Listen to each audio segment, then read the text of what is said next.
Na oproštajnom prijemu, jer posle 6 godina napušta Beograd, ambasador Abdelkader Mezdouja je naglasio da Alžir veoma ceni stručnost srpskih kompanija u mnogim oblastima, posebno kada je reč o vodnim resursima, infrastrukturi i poboljšanju uslova života građana. Odnosi Srbije i Alžira su, prema njegovim rečima, u proteklih nekoliko godina znatno napredovali na svim poljima. Ambasador je najavio da će Alžir krajem godine lansirati novi ekonomski program. Novi program razvoja vredan je 265 milijardi dolara. Pozvao bih srpska preduzeća da se uključe u radove.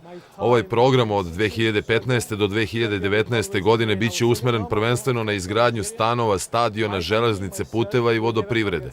Srpske firme su zbog svoje stručnosti uvek dobrodošle. Živi svedok Alžirske revolucije, naš kolega Stevan Labudović, i ove godine bio je počasni gost jer je svojim objektivom ovekovečio revolucionarne događaje. Naše firme izgradile su brojne objekte u Alžiru, posebno u sektoru vodoprivrede i stanogradnje. Jake političke veze doprinose jačanju ekonomske saradnje. Održan je 19. sastanak mešovita komisija Alžira i Srbije. Potpisani su sporazumi, a i dogovoreno je da budu potpisani i u drugim oblastima koje treba da se prilagode promenama u obe zemlje. Višedecenijske veze koje su pokidane sada se ponovo uspostavljaju. Za Dnevnik, Nebojša Koplja.